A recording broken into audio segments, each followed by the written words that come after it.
जय Hind. Complete एडुटेरिया 7500 plus बहुविकल्पी प्रश्नों की सीरीज में आप सभी का बहुत बहुत स्वागत है। दोस्तों, इस बुक में 150 प्रैक्टिस सेट दिए गए हैं और यहाँ मैं आप लोगों को इस सीरीज़ में पूरे 150 प्रैक्टिस सेट कराने वाला हूँ।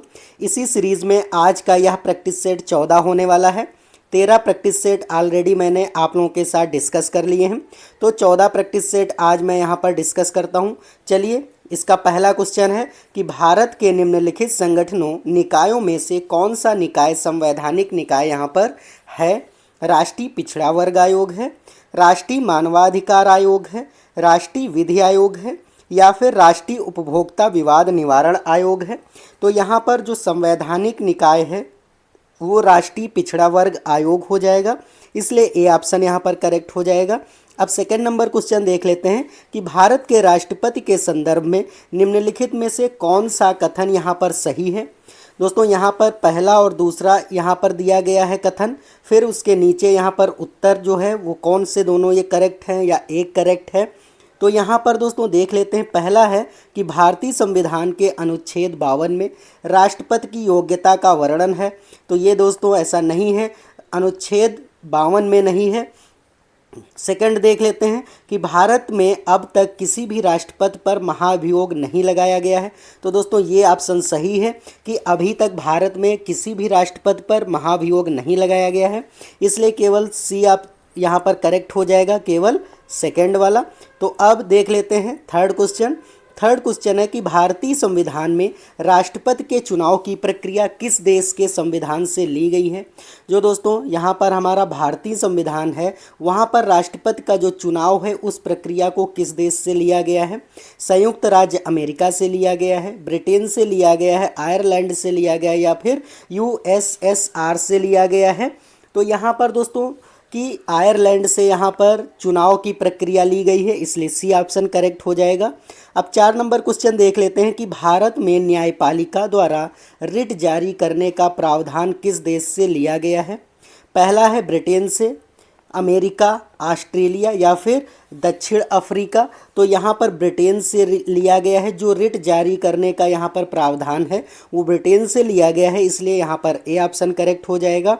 अब 5 नंबर क्वेश्चन है कि संविधान के किस अनुच्छेद में वर्णित है कि भारत के उच्चतम न्यायालय एवं उच्च न्यायालय की समस्त कार्यवाही अंग्रेजी भाषा में होगी। ये दोस्तों कौन से अनुच्छेद में यहाँ पर संविधान के कहा गया है। अनुच्छेद 345 में कहा गया है, अनुच्छेद 346 में कहा गया है या फिर अनुच्छेद 347 में कहा गया या अनुच्छेद 348 में कहा गया है। तो दोस्तों ये अनुच्छेद 348 में ही कहा गया है कि जो उच्च और उच्चतम न्यायालय है वहाँ की जो कार्रवाई होगी वो अंग्रेजी भाषा में होगी, इसलिए डी ऑप्शन यहाँ पर करेक्ट हो जाएगा।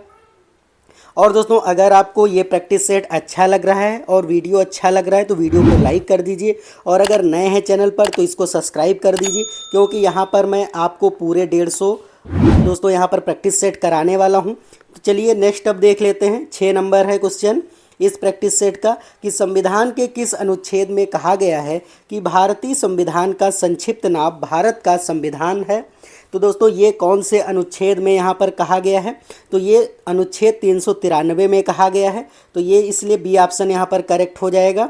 अब देख लेते हैं 7 नंबर क्वेश्चन है कि निम्नलिखित नदियों पर विचार करना है यहाँ पर आपको। तो देख लेते हैं कि ब्राह्मणी है, उसके बाद नागवली है, सुवर्णरेखा है, फिर वंशधारा है। उपयुक्त में से कौन सी नदियां पूर्वी घाट से निकलती हैं। तो दोस्तों यहाँ पर जो पूर्वी घाट से नदियां निकलती हैं वो नागवली है और यहाँ पर वंशधारा है, इसलिए 2 और 4 ऑप्शन यहाँ पर करेक्ट होगा, इसलिए यहाँ पर बी ऑप्शन करेक्ट हो जाएगा। अब 8 नंबर क्वेश्चन देख लेते हैं। 8 नंबर क्वेश्चन है कि प्रतिचक्रवात के संदर्भ में निम्नलिखित में से कौन सा कथन यहाँ पर सत्य है। पहला ऑप्शन है कि इसके केंद्र में वायुदाब उच्चतम होता है। बी ऑप्शन है कि इसमें हवा की दिशा केंद्र से परिधि की ओर होती है। सी ऑप्शन है भूमध्य रेखीय भागों में इसका पूर्णता अभाव रहता है, या फिर इनमें से सभी हो जाएगा। तो दोस्तों इनमें से सभी, क्योंकि ये जितने भी यहाँ पर ये प्रॉपर्टीज़ बताई गई हैं ये सारी प्रतिचक्रवात की हैं, तो इसलिए डी ऑप्शन करेक्ट हो जाएगा। अब 9 नंबर क्वेश्चन देख लेते हैं कि महासागर की भूपर्पटी में मुख्य रूप से किसकी बहुलता पाई जाती है। जो दोस्तों महासागर होता है उनकी भूपर्पटी मतलब कि भूतल में किसकी अधिकता यहाँ पर पाई जाती, किसकी बहुलता पाई जाती, सिलिका की पाई जाती है, मैग्नीशियम की पाई जाती या एल्यूमिना की पाई जाती, या ए तथा बी दोनों, ए मतलब सिलिका और मैग्नीशियम दोनों की। तो यहाँ पर दोस्तों आपको याद रखना कि सिलिका और मैग्नीशियम दोनों की यहाँ पर बहुलता पाई जाती है, इसलिए डी ऑप्शन करेक्ट हो जाएगा, ए और बी दोनों। तो आप देख लेते हैं 10 नंबर क्वेश्चन, निम्नलिखित में से कौन सा कथन यहाँ पर सत्य है, आपको सत्य कथन यहाँ पर बताना है। तो पृथ्वी के ऊपरी परत में भूपर्पटी कहते हैं, जिसकी मोटाई गहराई 35 किलोमीटर तक होती है। बी ऑप्शन है कि समुद्र तल पर भूपर्पटी की मोटाई 5 किलोमीटर होती है। सी ऑप्शन है कि भूपर्पटी के नीचे मेंटल मतलब कि 2900 किलोमीटर की गहराई तक फैला है, या इनमें से सभी। तो दोस्तों ये सारे क्वेश्चंस जो ऑप्शंस आपको ए बी और सी दिए हैं, ये तीनों यहाँ पर करेक्ट हैं, इसलिए क्या हो जाएगा, डी ऑप्शन करेक्ट हो जाएगा, क्योंकि जो पृथ्वी की ऊपरी परत होती है उसको हम भूपर्पटी कहते हैं और इसकी मोटाई 35 किलोमीटर तक होती है, बिल्कुल सही है। बी ऑप्शन है कि समुद्र तल पर भूपर्पटी की मोटाई जो है वो 5 किलोमीटर है, बिल्कुल सही है। सी ऑप्शन है कि भूपर्पटी के नीचे मेंटल मतलब 2900 किलोमीटर की गहराई तक फैला, ये भी सही, इसलिए यहाँ पर डी ऑप्शन करेक्ट हो जाएगा। अब 11 नंबर क्वेश्चन देख लेते हैं कि एहोल शिलालेख से संबंधित निम्नलिखित कथनों पर विचार करना है। जो एहोल शिलालेख है उसमें ये 3 यहाँ पर कथन दिए गए हैं, उसके बाद कौन सा सही है यहाँ पर आपको ये बताना है। यह ब्राह्मी लिपि में लिखा गया है, तो ये गलत हो जाएगा। सेकंड है कि इसमें पुलकेशिन द्वितीय द्वारा हर्षवर्धन की पराजय का उल्लेख है, बिल्कुल सही है दोस्तों यहाँ पर एहोल शिलालेख के बारे में। थर्ड है कि इसे रविकीर्त ने लिखा था, तो बिल्कुल सही है, तो यहाँ पर 2 और 3 सही हो जाएगा, इसलिए सी ऑप्शन करेक्ट हो जाएगा। अब 12 नंबर दोस्तों क्वेश्चन देख लेते हैं कि गियक और कियारी नामक नौपाषाण स्थल कहाँ पर स्थित हैं यहाँ पर। तो ये दोस्तों लद्दाख में स्थित है, इसलिए आपका डी ऑप्शन यहाँ पर करेक्ट हो जाएगा। 13 नंबर क्वेश्चन देख लेते हैं कि प्राचीन भारत में नीलोपिटू शब्द का प्रयोग निम्नलिखित में से किसके संदर्भ में यहाँ पर किया जाता था। तो दोस्तों देख लेते हैं कि पहला ऑप्शन है कि दक्षिण भारत के मंदिर निर्माण की एक शैली है। बी ऑप्शन है कि राजा की प्रशंसा में लिखी गई प्रशस्त पत्र है, या फिर सार्वजनिक अभिलेखों का रख रखाव, और या फिर वित्तीय लेन देन की एक यहाँ पर विधि है। तो यहाँ पर सार्वजनिक अभिलेखों का रख रखाव को हुई नीलोपिटू शब्द के नाम से हम लोग प्रयोग करते थे वहाँ पर वो लोग, तो इसलिए यहाँ पर सी ऑप्शन करेक्ट हो जाएगा। अब 14 नंबर क्वेश्चन देख लेते हैं कि निम्नलिखित में से कौन सा यहाँ पर कथन सही सुमेलित है। तो ये पुस्तक है और यहाँ पर लेखक हैं, तो इसमें ये बताना है कौन सी पुस्तक किस लेखक ने यहाँ पर लिखी है। तो दोस्तों यहाँ पर देख लेते हैं कि किताबुल रहला इब्न बतूता बिल्कुल सही है। तुगलकनामा जियाउद्दीन ये गलत हो जाएगा, ये सही मैच नहीं है यहाँ पर। शाहनामा तो ये फिरदौसी की ने लिखा है, बिल्कुल सही है। और तहकीक हिंद अबू बकर ने, तो ये भी गलत हो जाएगा। तो 1 और 3 केवल यहाँ पर सही चयनित है, इसलिए ए ऑप्शन यहाँ पर करेक्ट हो जाएगा। अब 15 नंबर क्वेश्चन देख लेते हैं कि निम्न में से कौन सिकंदर के साथ भारत नहीं आया था। यहाँ पर आपको ये बताना है कि जब सिकंदर भारत आया था तो उसके साथ में कौन नहीं आया था। निरियाकस नहीं आया था, डायमेकस नहीं आया था, अनिसिक्रिटस नहीं आया था, या फिर अरिस्टोबुलस नहीं आया था। तो यहाँ पर आपको याद रखना है कि जो डायमेकस है वो भारत नहीं आया था, इसलिए बी ऑप्शन यहाँ पर करेक्ट हो जाएगा। अब 16 नंबर क्वेश्चन देख लेते हैं कि किस मौर्य स्तंभ ने के शीर्ष पर एक विशाल हाथी स्थापित किया गया है। सारनाथ स्तंभ, लौरिया नंदगढ़ स्तंभ, या फिर सकिंसा स्तंभ, या फिर रामपुरवा स्तंभ। दोस्तों जो 16 नंबर क्वेश्चन है यहाँ पर सकिंसा स्तंभ हो जाएगा, यहाँ पर सी ऑप्शन करेक्ट होगा, क्योंकि जो सकिंसा स्तंभ है यहाँ पर विशाल हाथी स्थापित किया गया है, इसलिए सी ऑप्शन करेक्ट हो जाएगा। अब 17 नंबर क्वेश्चन है कि पानीपत के तृतीय युद्ध के पश्चात मराठा जो है वो पेशवा कौन बना था। मतलब जो मराठा पेशवा था वो कौन बन गया था। माधवराव प्रथम बन गए थे, माधव नारायण राव बन गए थे, महादजी सिंधिया बन गए थे, या नाना फडणवीस बन गए थे। तो यहाँ पर आपको याद रखना है कि जब मराठा जो है तृतीय युद्ध यहाँ पर हुआ था पानीपत का, तो जो मराठा पेशवा बना था वो माधवराव प्रथम बने थे, इसलिए ए ऑप्शन यहाँ पर करेक्ट हो जाएगा। अब 18 नंबर क्वेश्चन है कि निम्नलिखित में से कौन फारसी का प्रथम कवि था जिसने अपनी कविता में भारतीय पर्यावरण को चित्रित किया है। अमीर खुसरो, अमीर हसन, फैजी, या फिर ए और बी यहाँ पर दोनों हो जाएंगे, तो यहाँ अमीर खुसरो हो जाएगा, इसलिए ए ऑप्शन करेक्ट हो जाएगा। अब 19 नंबर क्वेश्चन है कि निम्नलिखित नेताओं में से किसने द्वितीय गोलमेज सम्मेलन में भाग नहीं लिया था। अब दोस्तों ये बताना है कि जब गोलमेज वहाँ पर सम्मेलन चल रहे थे तो किस नेता ने उसमें भाग नहीं लिया था। एम.के. गांधी ने नहीं लिया था, सरोजनी नायडू ने भाग नहीं लिया था, पंडित मदन मोहन मालवीय ने नहीं लिया था, या फिर डॉक्टर राजेंद्र प्रसाद ने भाग नहीं लिया था। तो आपको याद रखना कि जो राजेंद्र प्रसाद हैं इन्होंने ही द्वितीय गोलमेज सम्मेलन में भाग नहीं लिया था, इसलिए डी ऑप्शन करेक्ट हो जाएगा। अब 20 नंबर क्वेश्चन है कि 1857 के विद्रोह के दमन के संबंध में कौन सा क्रम यहाँ पर सही है। तो दोस्तों ये जब 1857 का विद्रोह हुआ था फिर उसका दमन किया गया था, तो कौन सा यहाँ पर क्रम यहाँ पर सही है वो आपको यहाँ पर बताना है। तो सबसे पहले दोस्तों मेरठ में स्टार्ट हुआ था, 10 मई को कहाँ स्टार्ट हुआ था, तो मेरठ से ये स्टार्ट हुआ था, फिर दिल्ली तक गया था, उसके बाद दोस्तों कानपुर और फिर लखनऊ और बाद में झांसी में ये फैला था, इसलिए दोस्तों यहाँ पर ए ऑप्शन करेक्ट हो जाएगा। अब देख लेते हैं 21 नंबर क्वेश्चन है कि भारत छोड़ो आंदोलन से उत्पन्न दंगे निम्न में से किस क्षेत्र में सबसे अधिक व्यापक रहे थे। यहाँ पर आपको बताना है कि बिहार, बंगाल, गुजरात और संयुक्त प्रांत। तो अपना उत्तर निम्नांकित कूटों में यहाँ पर सही करना है, 1 और 2, केवल 1, 2 और 3 या फिर 1 और 4। तो यहाँ पर पहले हम कथन देख लेते हैं कि कौन कौन से कथन हैं। तो यहाँ पर जो भारत छोड़ो आंदोलन था उनके दंगे बिहार में हुए थे, बंगाल में हुए थे, गुजरात में या फिर संयुक्त प्रांत में हुए थे। तो यहाँ पर बिहार में हुए थे और संयुक्त प्रांत में हुए थे, इसलिए 1 और 4 करेक्ट हो जाएगा, यहाँ पर डी ऑप्शन करेक्ट हो जाएगा। उम्मीद है दोस्तों आपको ये सारे क्वेश्चंस समझ में आ रहे होंगे, आपकी तैयारी बेहतर हो रही होगी। और अगर आप चैनल पर नए हैं तो इसको सब्सक्राइब जरूर कर लीजिए, क्योंकि यहाँ पर मैं आपको ये पूरे प्रैक्टिस सेट जनरल स्टडीज़ के कराने वाला हूँ। ये दोस्तों एडुटेरिया की जो न्यू बुक आई है जिसमें कि अभी 7500 प्लस बहुविकल्पी प्रश्नों का संग्रह दिया गया है, वही यहाँ पर मैं प्रैक्टिस सेट करा रहा हूँ। तो ये इसी सीरीज़ का ये 14वां दोस्तों प्रैक्टिस सेट है। चलिए अब देख लेते हैं 22 नंबर क्वेश्चन।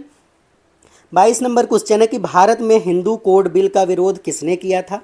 क्योंकि जब भारत में हिंदू कोड बिल आया था तो उसका विरोध किसने किया था। जवाहरलाल नेहरू ने किया था, डॉक्टर सर्वपल्ली राधाकृष्णन, वल्लभ भाई पटेल या फिर डॉक्टर राजेंद्र प्रसाद ने यहाँ पर इसका विरोध किया था। तो डॉक्टर राजेंद्र प्रसाद ने ही इसका विरोध किया था, इसलिए डी ऑप्शन करेक्ट हो जाएगा। अब 23 नंबर क्वेश्चन है कि खिलाफत आंदोलन की शुरुआत के पीछे निम्नलिखित में से कौन सा मुख्य कारण था। दोस्तों जो खिलाफत आंदोलन शुरुआत हुई थी उसके पीछे जो है मुख्य कारण क्या रहा था वो आपको यहाँ पर बताना है, सही ऑप्शन आपको टिक करना है। देख लेते हैं अंग्रेजों द्वारा खलीफा पर बहुत सख्त संधि थोपना। बिल्कुल सही है दोस्तों, क्योंकि उस समय खलीफा दोस्तों एक पद होता था। क्योंकि खलीफा क्या कहा जाता था उस समय, जो वहाँ के मतलब एक पद होता था जो लोगों के द्वारा चुना जाता था।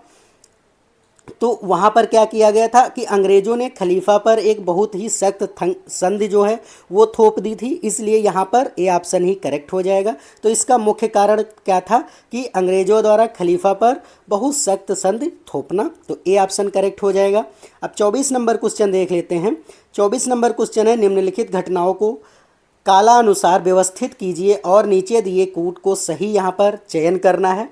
तो पहले आपको यहाँ पर जो सही क्रम में है उनको आपको बताना है, और फिर यहाँ पर ऑप्शन आपको ABCD दिया गया है, तो वो कौन सा करेक्ट होगा वो आपको बताना है। तो सबसे पहले क्या हो जाएगा, हंटर आयोग है, फिर सैडलर आयोग है, वुड का घोषणा पत्र है, फिर सार्जेंट आयोग है। तो दोस्तों सबसे पहले क्या आया था, तो वुड का घोषणा पत्र आया था 1935 में।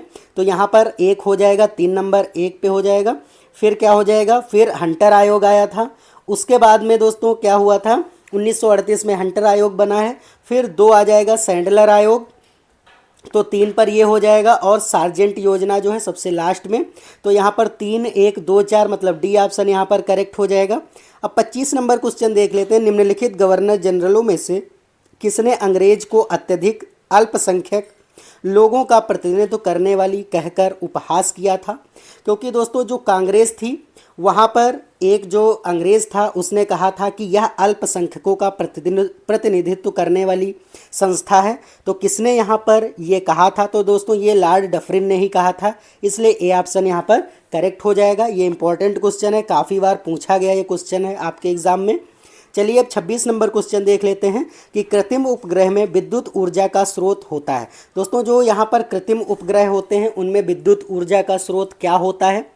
तो यहाँ पर एक थर्मोपाइल होता है, सौर सेल होता है, एक डायनमो होता है या फिर न्यूक्लियर रिएक्टर होता है। तो सौर सेल होता है, इसलिए बी ऑप्शन करेक्ट हो जाएगा। अब 27 नंबर क्वेश्चन है कि सौर विकिरण को सबसे महत्वपूर्ण भूमिका किसमें होती है? दोस्तों सौर विकिरण की सबसे महत्वपूर्ण भूमिका यहाँ पर किसमें होती है आपको ये बताना है। तो ये दोस्तों जल चक्र में होती है, इसलिए बी ऑप्शन करेक्ट हो जाएगा। अब 28 नंबर क्वेश्चन है कि त्वरण ऋणात्मक होने पर किसी पिंड के वेग का क्या प्रभाव पड़ेगा? दोस्तों त्वरण को क्या कहते हैं? त्वरण को यहाँ पर एक्सेलरेशन बोला जाता है, एक्सेलरेशन बोला जाता है। अगर वो क्या हो जाती है, निगेटिव हो जाती है, तो यहाँ पर पिंड के वेग पर क्या प्रभाव पड़ेगा आपको ये बताना है। तो ये क्या हो जाएगा, शून्य हो जाएगा, घटेगा, बढ़ेगा या फिर नियत रहेगा। तो यहाँ पर वेग का जो प्रभाव है वो घट जाएगा, क्योंकि एक्सेलरेशन जो होता है ए प्रोपोर्शनल होता है वी के, वेलोसिटी मतलब वेग के होता है। इसलिए आपको याद रखना है अगर यहाँ पर एक्सेलरेशन घटेगा तो यहाँ पर क्या हो जाएगा, वेलोसिटी भी घट जाएगी, इसलिए बी ऑप्शन यहाँ पर करेक्ट हो जाएगा। अब 29 नंबर क्वेश्चन है कि किसी कोशिकाओं के विभिन्न प्रकार के क्रियाओं का मुख्य स्थल यहाँ पर क्या होता है? जीव द्रव्य कला होता है, माइटोकॉन्ड्रिया होता है, कोशिका द्रव्य या फिर केंद्रक। तो यहाँ पर कोशिका द्रव्य होता है, इसलिए सी ऑप्शन करेक्ट हो जाएगा। 30 नंबर क्वेश्चन है कि रेनिन का स्राव कहाँ से होता है? तो लार ग्रंथियों से होता है, अग्नाशय से होता है, जठर ग्रंथियों से होता है या इनमें से सभी से होता है? तो जठर ग्रंथियों से रेनिन का स्राव होता है, ये आपको याद रखना है।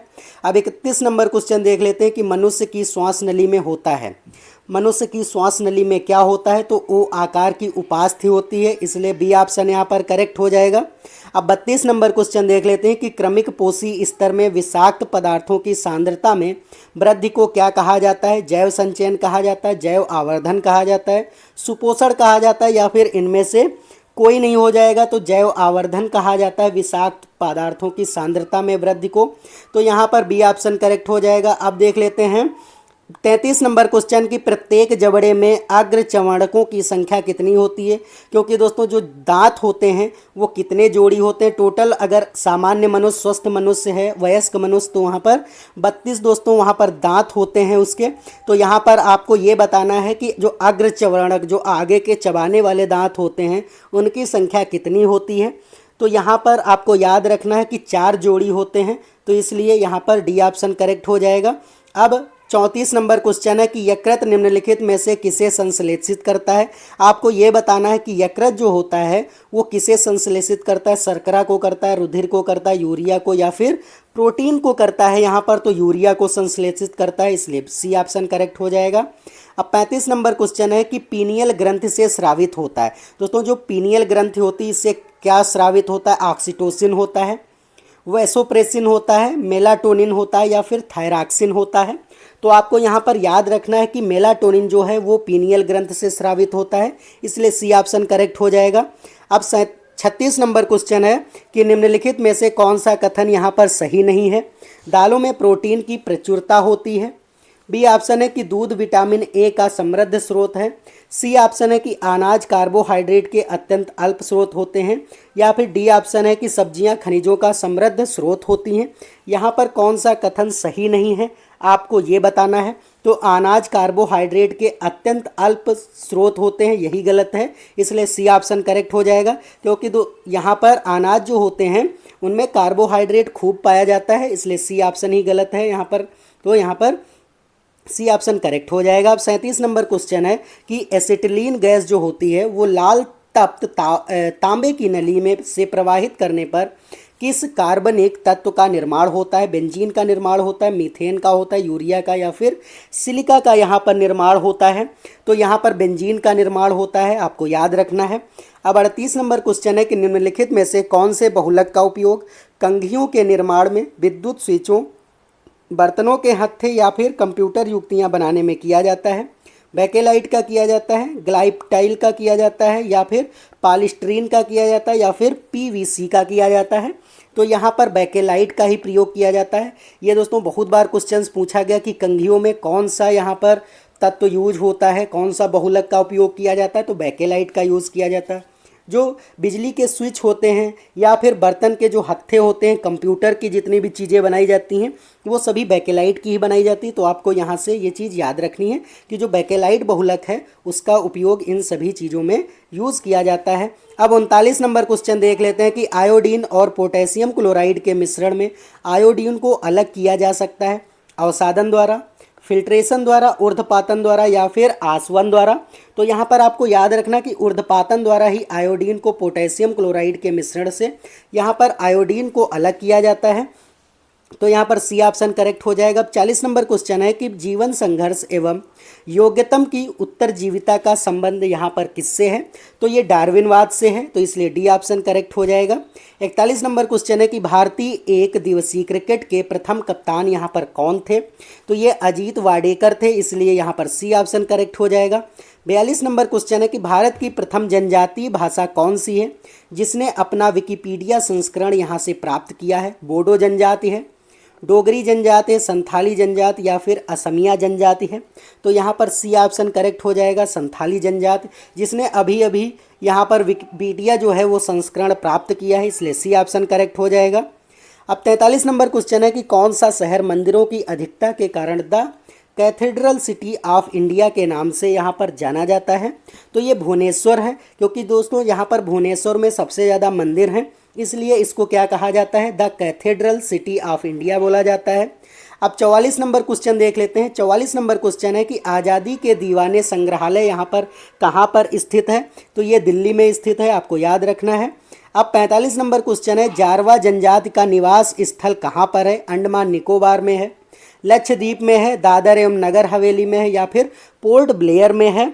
तो आपको याद रखना कि अंडमान निकोबार द्वीप समूह में यहाँ पर जारवा जनजाति का निवास स्थल है, इसलिए ए ऑप्शन करेक्ट हो जाएगा। 46 नंबर क्वेश्चन है कि ताम्रपत्र लेख दर्शाते हैं कि प्राचीन काल में बिहार के राजाओं का संपर्क था। यहाँ पर बिहार के राजाओं का कहाँ पे संपर्क था? तो यहाँ पर जावा सुमात्रा से था, बर्मा से था, थाईलैंड से था, कंबोडिया से था या जावा सुमात्रा से था? तो डी ऑप्शन ही होगा कि जावा सुमात्रा से था। अब 47 नंबर क्वेश्चन देख लेते हैं। 47 नंबर क्वेश्चन है कि सूची 1 को सूची 2 से यहाँ पर मिलाना है। तो यहाँ पर विलुप्त प्राय जो प्रजातियाँ होती हैं उनको लायन टेल मैकेक कहते हैं, तो इसलिए यहाँ पर पहला जो है वो तीसरे से यहाँ पर जुड़ जाएगा। असुरक्षित प्रजाति जो है वो नीली भेड़ है, तो इसलिए 2 हो जाएगा। दुर्लभ प्रजातियाँ जो हैं वो यहाँ पर मरुस्थली भेड़ और हार्नबिल है, तो 1 से जुड़ जाएगा। फिर विलुप्त प्रजाति जो है वो बचा हुआ मतलब गुलाबी सिर वाली बतख जो हो जाएगी यहाँ पर, तो ये विलुप्त हो चुकी है, इसलिए यहाँ पर क्या हो जाएगा कि 3, 2, 1, 4 बी ऑप्शन यहाँ पर करेक्ट हो जाएगा 47 नंबर क्वेश्चन का। अब 48 नंबर क्वेश्चन देख लेते हैं कि किसी वस्तु की मूर्ति प्रत्यक्ष रूप से किस पर निर्भर नहीं करती है? उत्पादन लागत पर, वस्तु की कीमत पर, उत्पादन की प्रौद्योगिकी पर या फिर वस्तु की मांग पर? यहाँ पर तो उत्पादन की प्रौद्योगिकी पर, इसलिए सी ऑप्शन यहाँ पर करेक्ट हो जाएगा। अब 49 नंबर क्वेश्चन है जब सकल निवेश शून्य हो जाता है तो निम्नलिखित में से कौन राष्ट्रीय आय को शून्य होने से यहाँ पर रोकता है? तो ये उपभोग दोस्तों हो जाता है, तो इसलिए डी ऑप्शन करेक्ट हो जाएगा। और दोस्तों इस प्रैक्टिस सेट का ये लास्ट क्वेश्चन है। अगर आपको ये प्रैक्टिस सेट अच्छा लगा है तो इसको लाइक कर दीजिए और अगर नए हैं चैनल पर तो इसको सब्सक्राइब कर दीजिए। चलिए अब लास्ट क्वेश्चन इस प्रैक्टिस सेट का देख लेते हैं कि अर्थशास्त्र कला एवं विज्ञान के रूप में एक दूसरे का पूरक है, यह कथन किसका है? रॉबिन्स का है, पीगू का है, कोसा का या फिर फ्रेडमैन का है? तो यहाँ पर कोसा का है, इसलिए यहाँ पर सी ऑप्शन करेक्ट हो जाएगा। तो ये कुछ 50 आपके यहाँ पर क्वेश्चंस थे प्रैक्टिस सेट 14 के, तो यहाँ पर मैंने आपको ये सारे डिटेल में यहाँ पर करवा दिए हैं। दोस्तों उम्मीद है आपको ये सारी चीज़ें अच्छी लगी होंगी। अगर ये सारी चीज़ें अच्छी लगी हैं तो वीडियो को लाइक कर दीजिए और अगर नए हैं चैनल पर तो इसको सब्सक्राइब कर दीजिए, क्योंकि यहाँ पर मैं आपकी पूरे प्रैक्टिस सेट 150 कराने वाला हूँ। तो चलिए आज के लिए इतना ही, अब मिलते हैं नेक्स्ट वीडियो में, तब तक के लिए जय हिंद जय भारत।